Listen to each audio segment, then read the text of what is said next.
BSF Constable GD 2025 য'ত 549টা vacancy মুকলি কৰা হৈছে। যদি 15 জানুৱাৰী তাৰিখৰ ভিতৰত আপোনালোকে এপ্লাই নকৰে তেনেহ'লে ইয়াতকৈ আৰু সুবিধা নাপায়।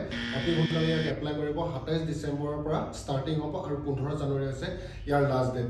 নমস্কাৰ বন্ধু-বান্ধৱীসকল, পুনৰবাৰ স্বাগতম জনাইছোঁ মোৰ ডিফেন্স পইণ্ট ইউটিউব চেনেলটোলৈ। আজি আপোনালোকলৈ লৈ আহিছোঁ মই অন্য এটা বহুতেই ভাল খবৰ। BSF কনষ্টেবলৰ ফালৰ পৰা আপোনালোকলৈ মুকলি কৰা হৈছে 549টা স্পৰ্টছ কোটাৰ ভেকেন্সি।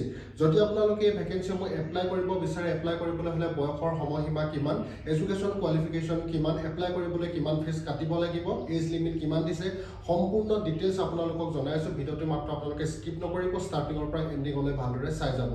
ইয়াৰ অৰ্গেনাইজেশ্যনৰ নাম হৈছে border security force. Apply process হ'ব অনলাইন। এপ্লাই লাষ্ট ডেট হৈছে 15 জানুৱাৰী 2026 তাৰিখ। টোটেল পোষ্ট আছে 549টা। পোষ্ট নেম হৈছে BSF GD sports quota. Salary আপোনালোকৰ 21,700 টকাৰ পৰা 69,100 টকালৈকে বৃদ্ধি পাব। আৰু ইয়াৰ অফিচিয়েল ৱেবছাইট হৈছে www.bsf.gov.in। এপ্লিকেশ্যন ষ্টাৰ্ট হ'ব 27 ডিচেম্বৰ 2025 তাৰিখৰ পৰা আৰু ইয়াৰ লাষ্ট ডেট হৈছে 15 জানুৱাৰী 2026 তাৰিখ। এতিয়া জানো আহক এজ লিমিট। এজ লিমিটৰ ক্ষেত্ৰত 18 পৰা 23 বছৰ বয়সৰ সকলো কেণ্ডিডেটেই এপ্লাই কৰিব পাৰিব। তাৰ লগতে এজ ৰিলেকশ্যন দিয়া আছে SC STৰ কাৰণে 5 বছৰ আৰু OBC MOBCৰ কাৰণে দিয়া আছে 3 বছৰ। টোটেল য'ত ভেকেন্সি আছিলে 549টা, তাৰে 277টা হৈছে মেল কেণ্ডিডেটছৰ কাৰণে আৰু 272টা কেণ্ডিডেটছ হৈছে ফিমেলৰ কাৰণে।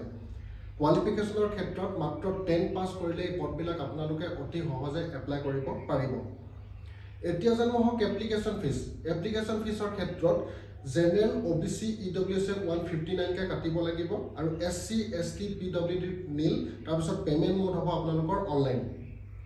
BSF কনষ্টেবল GD স্পৰ্টছ যিটো 2025 চিলেকশ্যন প্ৰচেছৰ ক্ষেত্ৰত পোনপ্ৰথমতে হ'ব ডকুমেণ্ট ভেৰিফিকেশ্যন, তাৰ পিছতে হ'ব ফিজিকেল টেষ্ট আৰু একেবাৰে শেষত হ'ব মেডিকেল এক্সামিনেশ্যন। এতিয়া আপোনালোকে ভেকেন্সিসমূহ কেনেধৰণে এপ্লাই কৰিব? এপ্লাই কৰিবলৈ হ'লে পোনপ্ৰথমতে মোৰ ভিডিঅ'ৰ ডেছক্ৰিপশ্যনত লিংক দিয়া আছে। লিংকটোত গৈ ক্লিক কৰিব। ক্লিক কৰাৰ লগে লগে এটা নতুন পেজ খোল খাব আৰু সেই পেজটোত আপোনালোকে খোল খোৱাৰ লগে লগে নিজৰ পাৰ্চনেল আৰু এডুকেশ্যন কোৱালিফিকেশ্যনৰ যিবিলাক ৰিকুৱাৰ্ড হয় ডিটেইলছবিলাক আপোনালোকে দিব। তাৰপিছত নিজৰ একপি পাছপৰ্ট চাইজ ফটোগ্ৰাফ আপলোড কৰিব আৰু ছিগনেচাৰ দি আপোনালোকে আপলোড কৰিব। তাৰপিছত নিজৰ এপ্লিকেশ্যন ফিজটো দি কেটেগৰী ৱাইজ যিটো আপোনালোকৰ এপ্লিকেশ্যন ফিজ হ'ব ছাবমিট কৰি দিব আৰু নিজৰ প্ৰিণ্ট আউট কপিটো ল'বলৈ নাপাহৰিব। ভিডিঅ'ৰ ডেছক্ৰিপশ্যনত লিংক দিয়া আছে, আপোনালোকৰ নটিফিকেশ্যন PDF লিংক দিয়া আছে। তাৰপিছতে আপোনালোকে কেনেধৰণে এপ্লাই কৰিব এপ্লাই লিংক দিয়া আছে ৱেবছাইট, তাত গৈ পিনে আপোনালোকে ডেছক্ৰিপশ্যনত চালে সকলো পাব। বন্ধুসকল, ভিডিঅ'টি আজি ইমানেই। ভিডিঅ'টি যদি ভাল লাগে আপোনালোকৰ লাইক কমেণ্ট শ্বেয়াৰ কৰিবলৈ নাপাহৰিব। যদি প্ৰথমবাৰ বাবে মোৰ চেনেললৈ আহিছে মোৰ চেনেলটো এবাৰ ছাবস্ক্ৰাইব কৰি থৈ যাব। চ' বন্ধু বান্ধৱীসকল, আজিলৈ ইমানেই। জয় হিন্দ, জয় ভাৰত, বন্দে মাতৰম।